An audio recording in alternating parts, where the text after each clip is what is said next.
Surface दूसरी surface के लिए ये जो इमेज का कोऑर्डिनेट है वो ऑब्जेक्ट का कोऑर्डिनेट बन जाएगा। तो हम लिखेंगे n2 by final image v पर बन रही है n2 by v minus n1 by u की जगह वहां पर v1 लिख देंगे equal to n2 minus n1 by r। तो ये इक्वेशन नंबर 2 आ जाती है। अब क्या है, हम इक्वेशंस को ऐड कर दें, ऐड वन एंड, तो क्या आ जाएगा, nl बाई v1 से nl बाई v1 कैंसिल हो जाएगा, ns by v minus ns by u equal to nl minus ns common लेते हैं तो आपके पास आ जाएगा 1 by r1 minus 1 by r2। यहाँ से रिफ्रैक्टिव इंडेक्स ऑफ सराउंडिंग आपने कॉमन ले लिया, क्या बचा 1 by v minus 1 by u equal to n of lens minus n of surroundings into 1 by r1 minus 1 by r2। n of surroundings से इसको divide कर दो तो 1 by v minus 1 by u is n of lens upon n of surroundings minus 1 into 1 by r1 minus 1 by r2। अब ये जो n of lens minus n of surrounding minus 1 into 1 by r1 minus 1 by r2 लिखा हुआ है, इसको ही तो हम 1 by f बोलते हैं। तो ये आपके पास क्या आ जाएगा बेटे, 1 by v minus 1 by u, और RHS में जो भी लिखा हुआ है उसको आप 1 बाई f लिख दो। 1 by v minus 1 by u equal to 1 by yes. इसको हम क्या बोलते हैं, this is called as lens,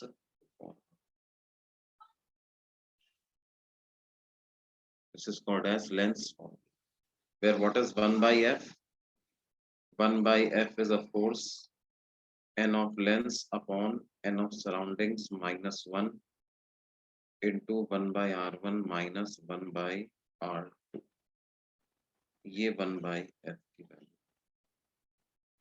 जो भी ये आए आपको विद साइन सब्स्टिट्यूट कर देना है।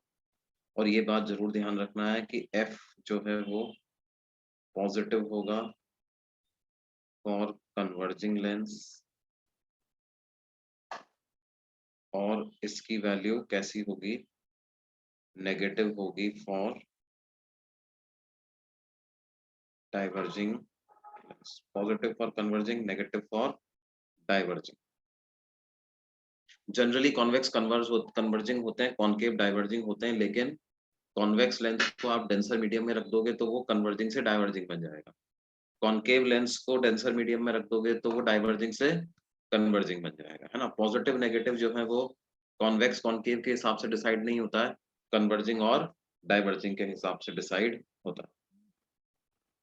ये तो आपके पास आ गया lens formula. Object principal axis पे रखा हुआ है, उसकी इमेज कहाँ पे बनेगी वो आप इससे पता लगा सकते हो। अब मान लीजिए कि ऑब्जेक्ट जो है वो प्रिंसिपल एक्सिस पे नहीं रखा हुआ, प्रिंसिपल एक्सिस से थोड़ा ऊपर या नीचे रखा हुआ है, तो उसकी इमेज कैसे पता लगाएंगे अपन, कि मान लीजिए ये एक ऑप्टिकल एक्सिस है, ऑब्जेक्ट को हमने इधर रख दिया, और क्या है, ऑप्टिकल सेंटर की तरफ रे जा रही,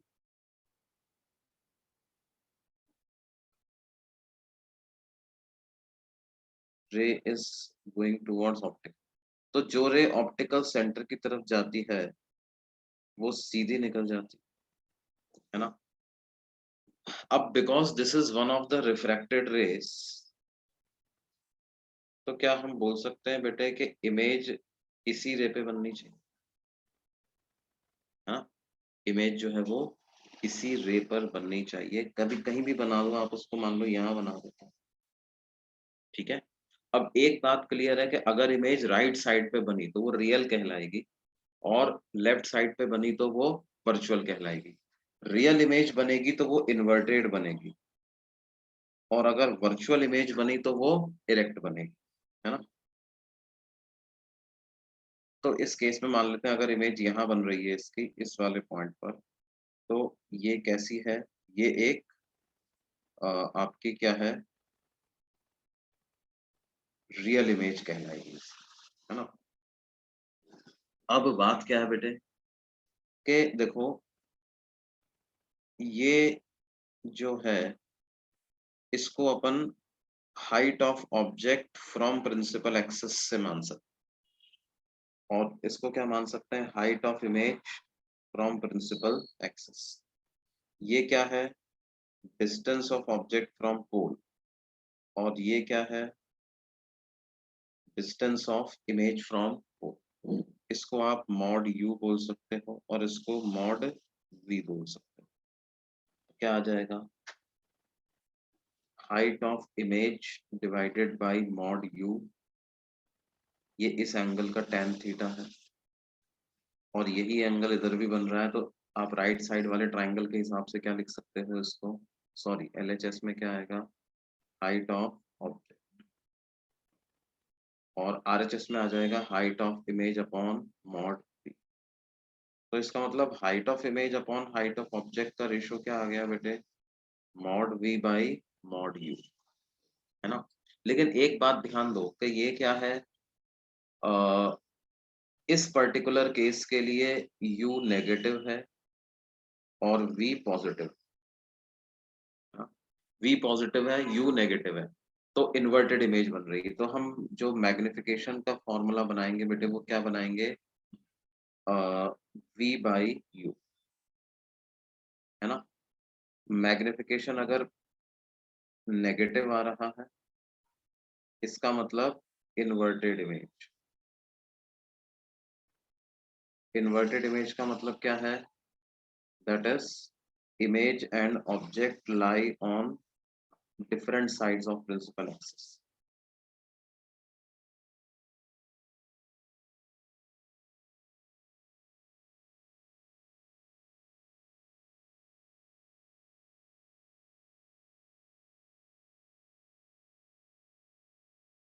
और अगर जी ऐसा हो जाए कि मैग्निफिकेशन ग्रेटर देन जीरो हो जाए, मैग्निफिकेशन ग्रेटर देन जीरो कब होगा, v and u have same signs,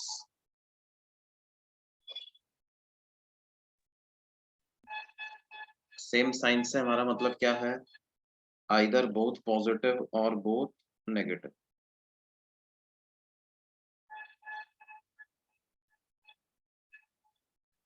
या तो दोनों पॉजिटिव हो जाएं जी या दोनों कैसे हो जाएं, नेगेटिव, तो हम मैग्निफिकेशन को क्या कहेंगे, ग्रेटर देन जीरो। इस केस में जो image and object will lie on same side of principal axis.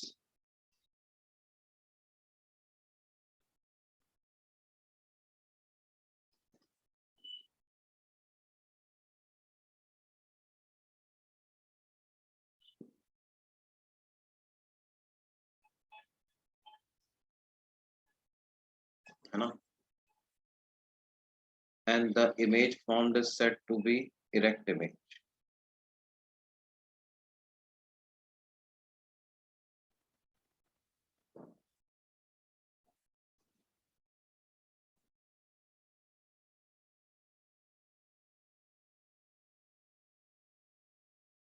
Image जो फॉर्म हो रही है उसको क्या कहा जाएगा बेटे, उसको हम कहेंगे erect image. Magnification greater than zero है तो इरेक्ट इमेज, और इरेक्ट इमेज कब बनेगी, जब we and you have same science. We and you have same science का मतलब क्या है, they are lying on same side of the lens, है ना। तो लेंसेस के लिए आप क्या बोल सकते हो बच्चों, लेंसेस के लिए आप ये स्टेटमेंट बोल सकते हो, for lenses what you can say is that if object and its image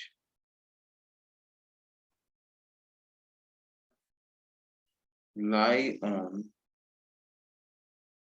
same side of a lens, then they lie on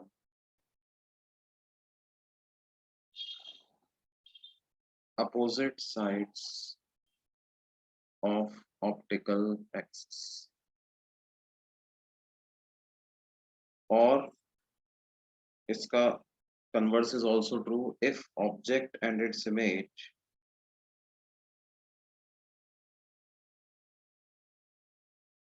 lie on opposite side of a lens, then they lie on the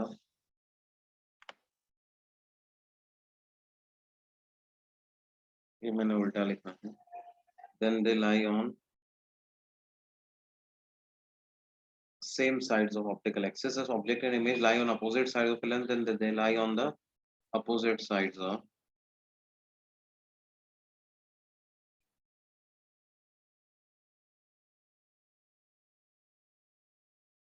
principal axis. देखो क्या है, object और image, जैसे इस particular scenario की बात कर रहा हूँ, ये वाला ऑब्जेक्ट है लेफ्ट में, इमेज है राइट में, लेंस के अपोजिट साइड में, तो ऑप्टिकल एक्सिस के भी अपोजिट साइड में है ना। और अगर ऑब्जेक्ट और इमेज सेम साइड पे बन रहे होते तो वो प्रिंसिपल एक्सिस के भी दोनों सेम साइड पे ही लाई करते, मतलब इरेक्ट इमेज बनती।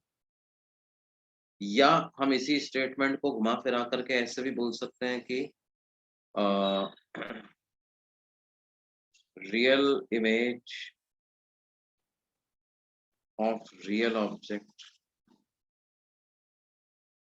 real image of real object and virtual image of virtual object are always inverted. Real image of real object, virtual image of virtual object are always inverted. और इसका उल्टा क्या है,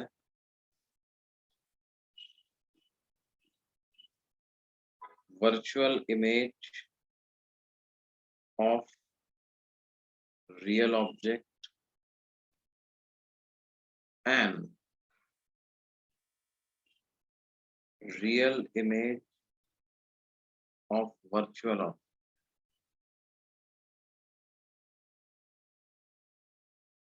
are always erect. Are always erect. Now how to apply these in questions? देखो कैसा है, मान लो आपको अच्छा अपार्ट फ्रॉम दिस, ये तो फॉर्मूला हो गया कौन सा बेटे, लैटरल मैग्निफिकेशन या transverse magnification of a lens का फॉर्मूला ये हो गया। ये किसका फॉर्मूला है, लैटरल मैग्निफिकेशन और ट्रांसवर्स मैग्निफिकेशन का formula V by lateral magnification और ट्रांसवर्स मैग्निफिकेशन का क्या फॉर्मूला है, V बाई, है ना। एक पॉइंट ऑब्जेक्ट के लिए भी लगा सकते हैं, पूरे बड़े ऑब्जेक्ट के लिए भी लगा सकते हैं, है ना, उससे कुछ फर्क नहीं पड़ता। अच्छा, हम लेंस फॉर्मूला की मदद से एक काम और कर सकते हैं कि relation between velocities of object and image भी पता लगा सकते हैं।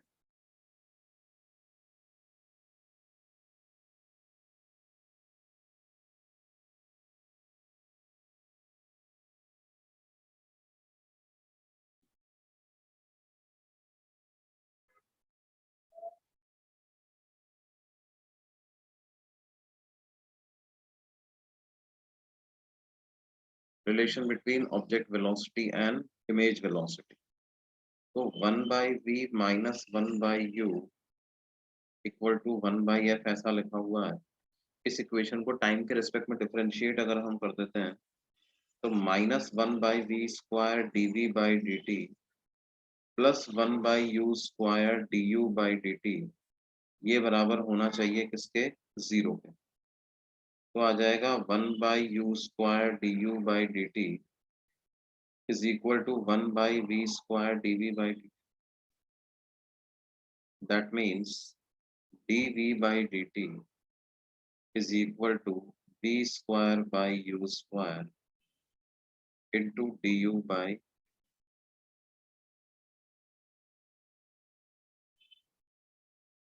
What is dv/dt? dv/dt is x component of velocity of image.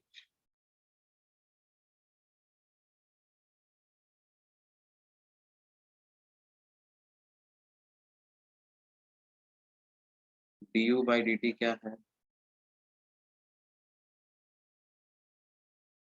x component of velocity of object.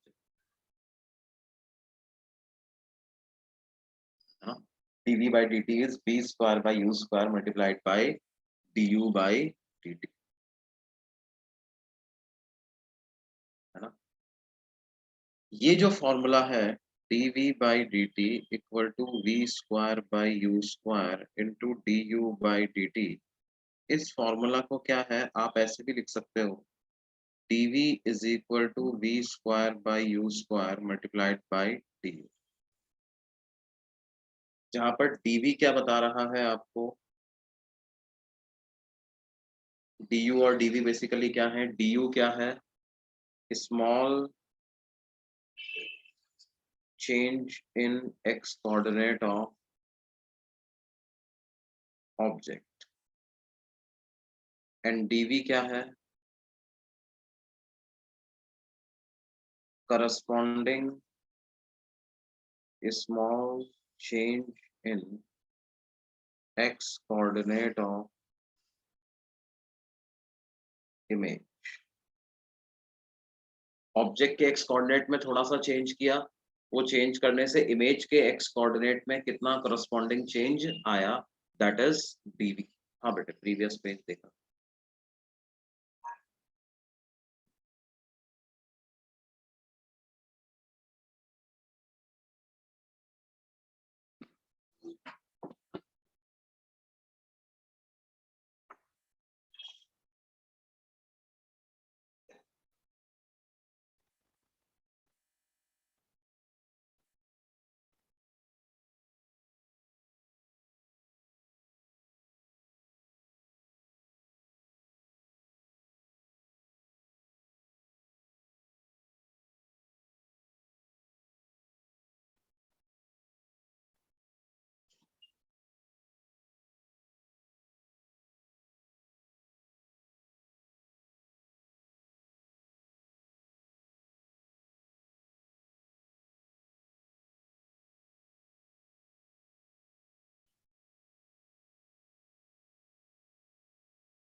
ये नोट किया बेटे?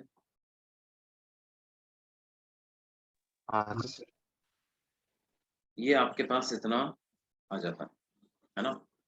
तो बेसिकली हम इसको क्या है, this can also be interpreted as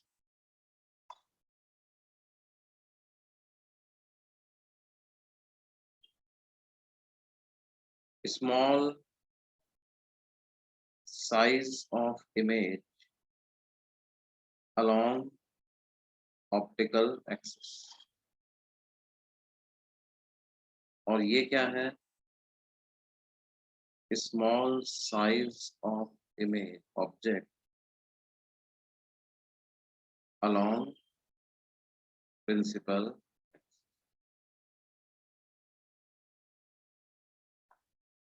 तो बाय डिफरेंशिएटिंग लेंस फॉर्मूला आप जो है वो या तो इमेज और ऑब्जेक्ट की जो एक्स कंपोनेंट ऑफ वेलोसिटी है उसमें रिलेशन पता कर सकते हो, आप उसी की बेसिस पर अगर स्मॉल डायमेंशन का ऑब्जेक्ट प्रिंसिपल एक्सिस के अलोंग रखा हुआ है तो इमेज कितनी लेंथ की बनेगी वो भी हम उससे पता लगा सकते हैं। इसमें देखिए एक इम्पोर्टेंट एप्लीकेशन ये है कि मान लीजिए कि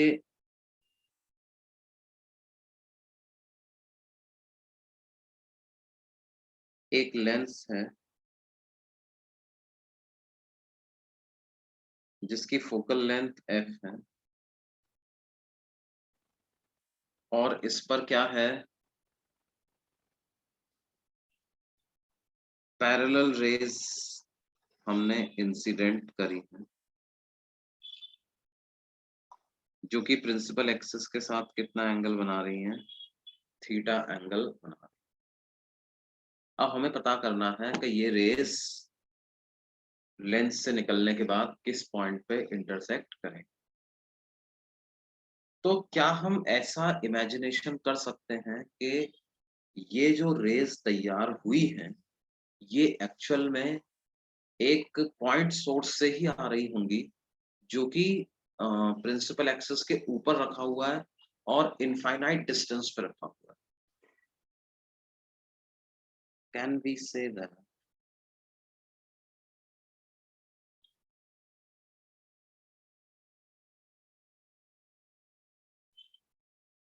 such rays are coming from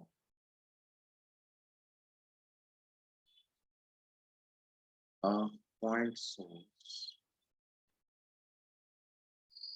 placed at a very large distance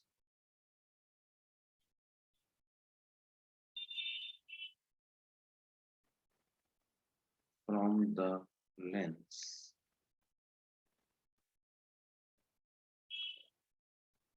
above the principal axis of the lens.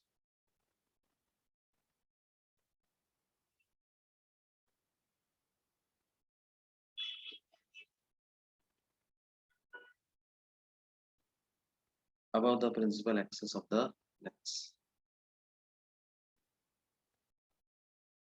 तो कैसे करें बेटे इसको?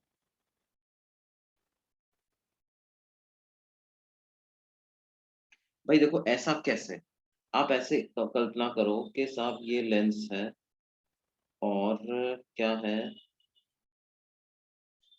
इस लेंस की ये ऑप्टिकल एक्सिस है और ऑप्टिकल एक्सिस से बहुत दूर यहाँ पर कोई ऑब्जेक्ट हमने रख दिया। तो इससे जब रेज आएंगी तो क्या वो लेंस तक पहुंचते पहुंचते ऑलमोस्ट पैरेलली दिखाई देंगी अपने। देखो अपन ड्रॉ करते हैं, एक दो लाइन ड्रॉ करते हैं इससे।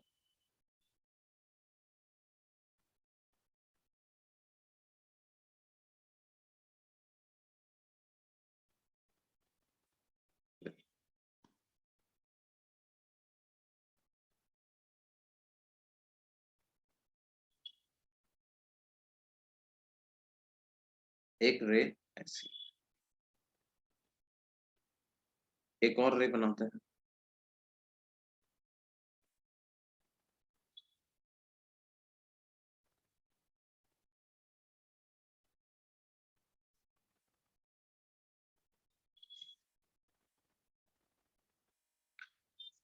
एक और रे बनाते हैं।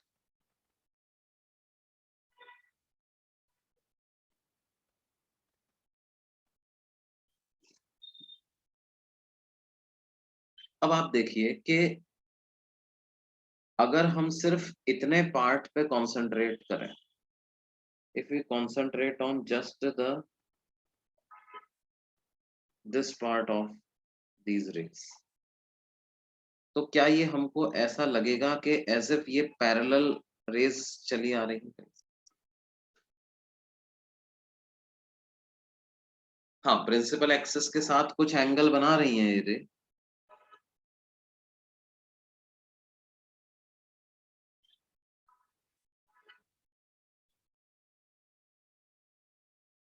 बहुत दूर रखे ऑब्जेक्ट से आने वाली रेज भी क्या ऑलमोस्ट पैरेलल ही लगती हैं? बोलिए बच्चों।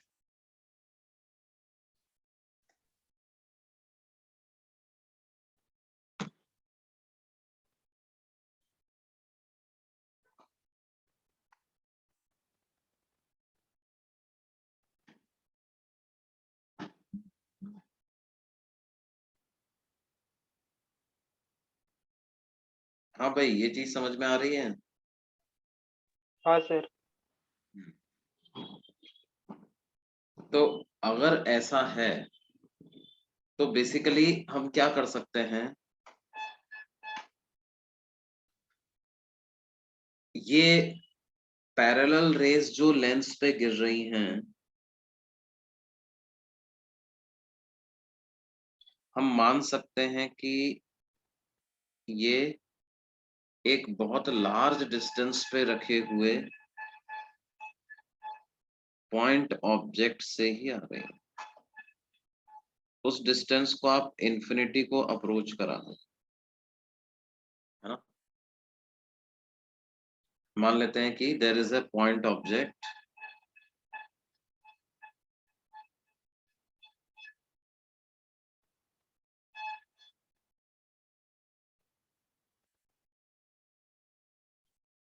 placed at a distance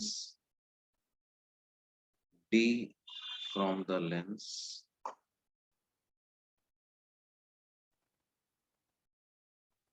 and at a height h above the principal axis, where d tends to infinity and h tends to 0, and theta is also a very small angle. एक small angle के लिए बात कर रहे हैं जी। अब यदि ऐसा है तो लेंस फॉर्मूला लगाओ, देखो क्या आंसर मिलता है। 1/v minus 1/u is 1/f।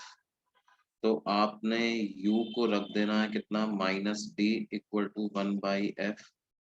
तो 1/v plus 1/d equal to 1/f आ रहा।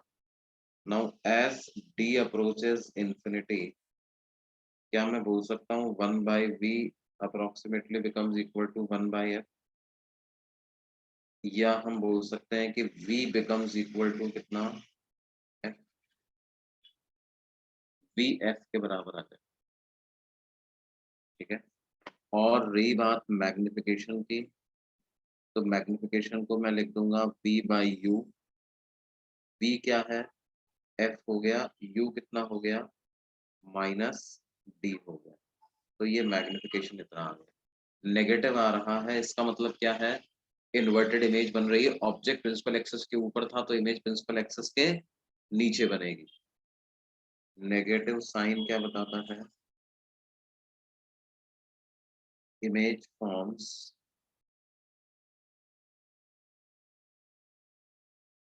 On the opposite side of principal axis.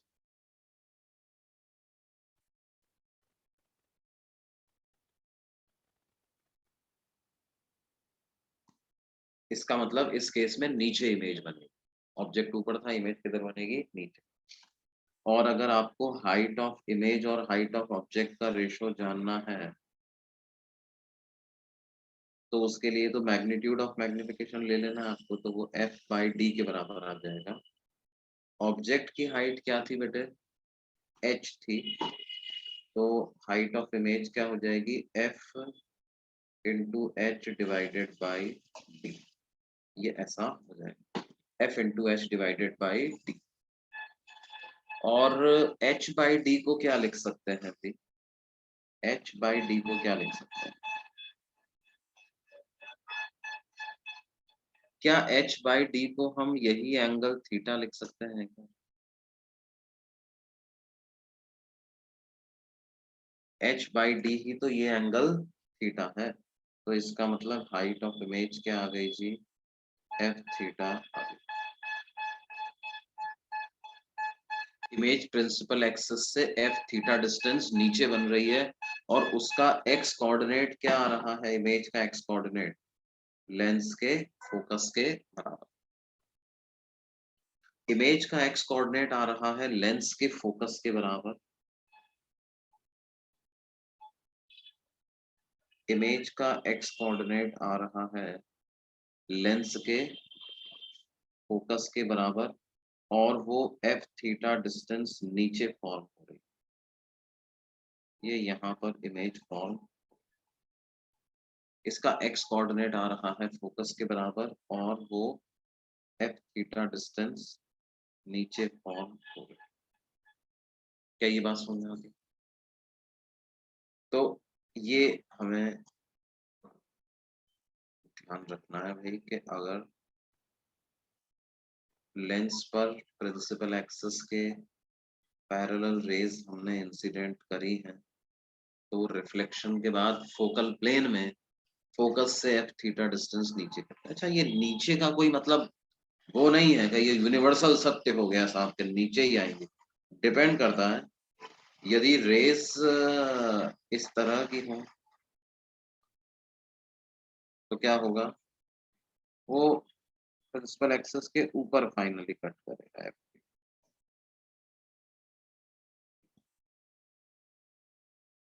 लेकिन इसमें कंडीशन क्या है, थीटा जो होना चाहिए वो स्मॉल एंगल होना चाहिए, 1 degree 2 degree 3 degree 4 degree 5 degree 10 degree के अंदर अंदर हो तो आप ये फॉर्मूला लगा सकते हो। एक बात और, एफ थीटा में आपको theta must be substituted in radiance.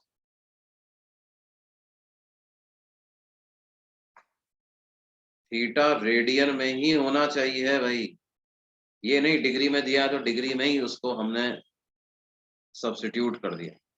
पहले रेडियन में कन्वर्ट करो फिर उसको सब्स्टिट्यूट करो, ठीक है।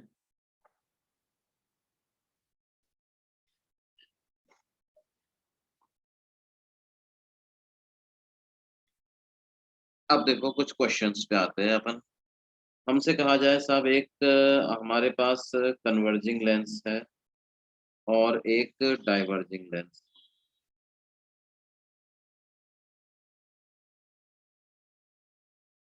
ठीक है। तो हमने क्या किया जी,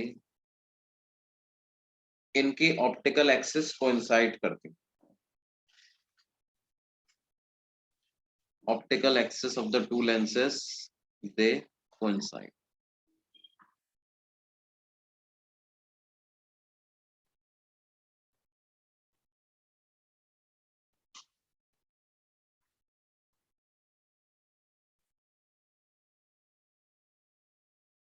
optical axis of the two lenses they coincide.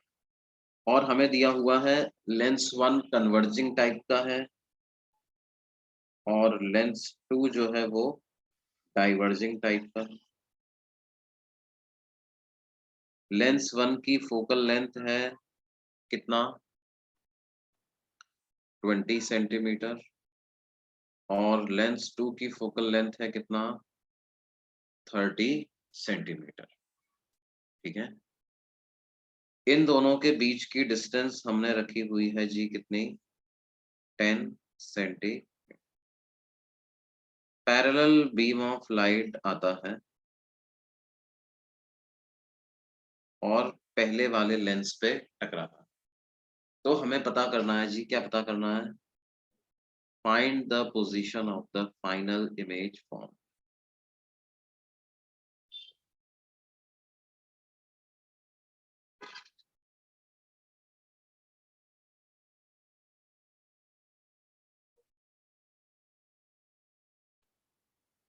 Find the position of the final image form. Final image कहाँ बनेगी उसकी पोजीशन आपको पता करनी। कैसे पता करोगे बच्चों,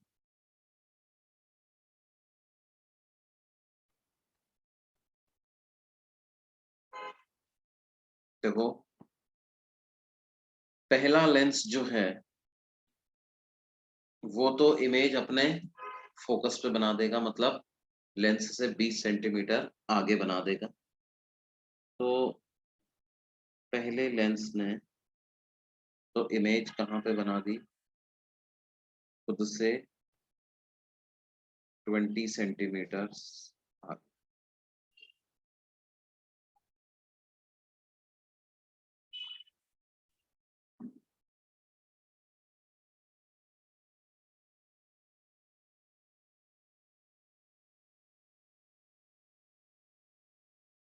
इधर उसने इमेज बना दी। अब ये जो रेज हैं ये कहाँ पे जाकर के इंसिडेंट हो रही हैं, ये रेज जाकर के इंसिडेंट हो रही हैं एक कॉनकेव लेंस। ठीक है, अब इसका मतलब क्या है, अब इधर तो ये रेस जा नहीं पाएंगी ना, ये तो सिर्फ इनका एक्सटेंशन ही उधर जाते हुए लगे। क्या ये जो इमेज है जो कन्वर्जिंग लेंस ने बनाई है वो इस कॉनकेव लेंस के लिए ऑब्जेक्ट का काम करेगी? I1 acts as object for diverging lens।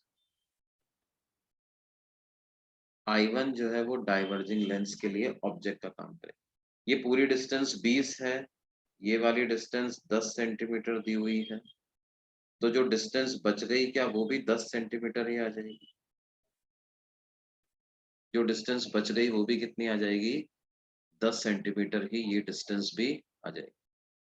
तो हम सेकंड वाले लेंस के लिए फॉर्मूला अप्लाई करेंगे, 1/v minus 1/u equal to 1/f।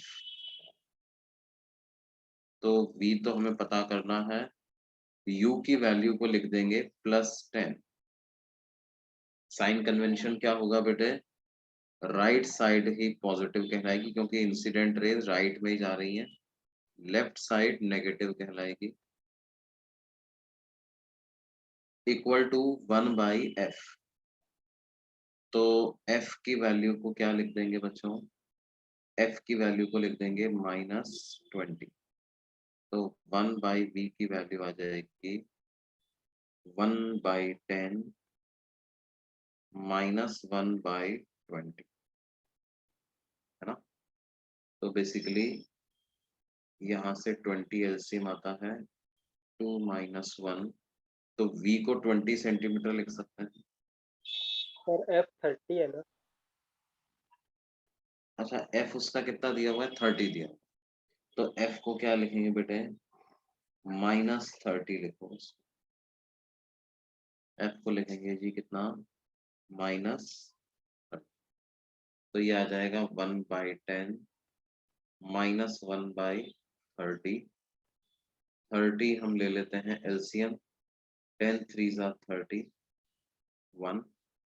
तो v की क्या वैल्यू आ जाएगी फाइनली, v की वैल्यू हमारे पास आ रही है 15 सेंटीमीटर आ रही है। v comes out to be 30/2, that is कितना, 15 सेंटीमीटर। v की वैल्यू 15 सेंटीमीटर के बराबर आ जाएगी बच्चों।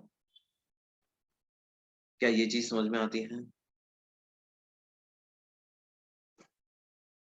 15 सेंटीमीटर का मतलब क्या है जी, 15 सेंटीमीटर का मतलब ये है कि +15 आ रहा है ना, और राइट साइड को हमने पॉजिटिव लिया हुआ, तो बेसिकली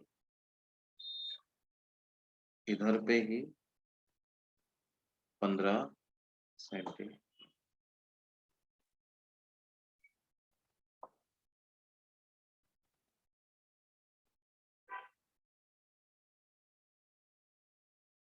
ध्यान दो, इस पे जो रेस गिरी थी वो 10 सेंटीमीटर वाले पॉइंट की तरफ जा रही,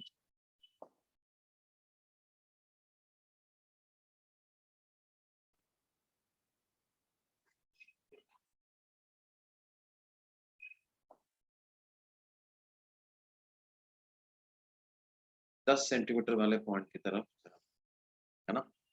ये पैरेलल रेस पहले लेंस पे गिरी, उसने उन रेस को खुद से 20 सेंटीमीटर दूर वाले पॉइंट की तरफ भेज दिया। ये डिस्टेंस कितनी थी, 10 सेंटीमीटर, तो ये डिस्टेंस भी आई कितना, 10 सेंटीमीटर। सेकंड वाले लेंस को क्या लगा, सेकंड वाले लेंस को लगा के ये जो 10 सेंटीमीटर राइट वाला पॉइंट है वो इस लेंस के लिए ऑब्जेक्ट का काम कर रहा है, तो उसने फिर उसकी इमेज किधर बना दी, 15 सेंटीमीटर। देखो डाइवर्जिंग लेंस ने अपना काम किया, जो रेस पहले ज्यादा कन्वर्जिंग टाइप की थी उनको थोड़ा सा खोल दिया ना, इसीलिए तो अब वो आगे जाकर के इंटरसेक्ट कर रही है। समझ रहे हो बेटे? हाँ जो इधर 10 सेंटीमीटर की तरफ ही जा रही थी उसको इसने थोड़ा सा खोल दिया, तो वो 10 की जगह 15 पे जाकर के गिर रही।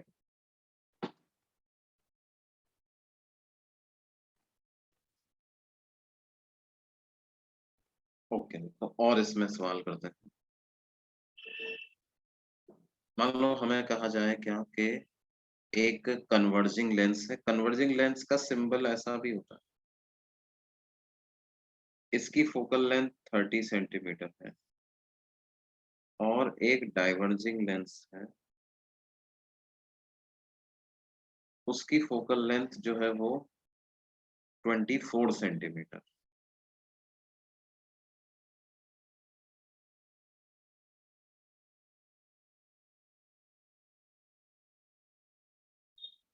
ठीक है, हमें पता लगाना है what should be the distance d between the two lenses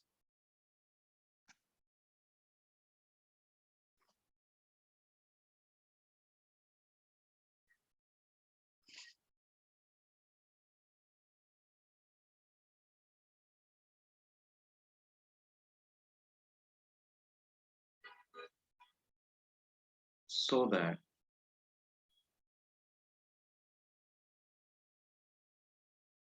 rays traveling parallel to the optical axis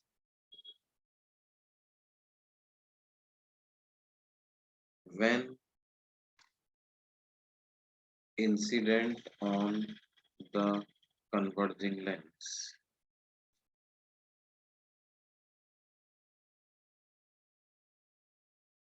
again image emerge parallel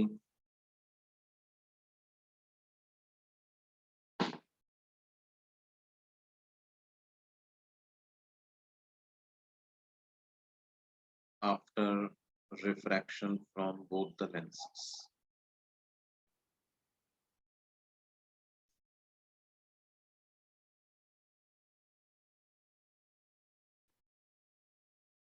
After refraction from both the lenses.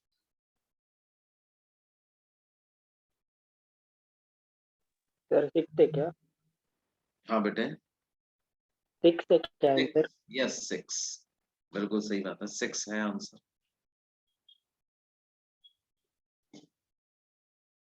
इनके कहने का मतलब ये है कि इस तरह की लेंस अगर हम कन्वर्जिंग लेंस पे डालते हैं रेस, तो वो इमर्ज होकर के वापस प्रिंसिपल एक्सिस के पैरेलल ही बन जाएं। तो देखो भाई, सीधी सी बात है कि ये कन्वर्जिंग लेंस पर अगर आपने पैरेलल रेज डाली है तो ये रेज लेंस से 30 सेंटीमीटर आगे जाकर के भिड़ेंगे, प्रिंसिपल एक्सिस को कट करेंगे।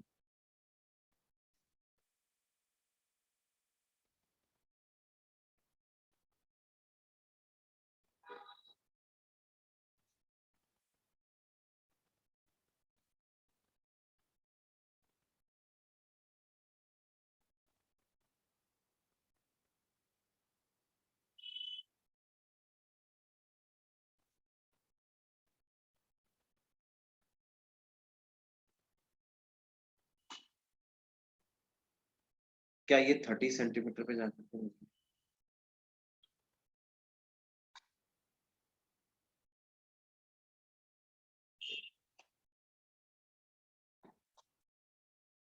अब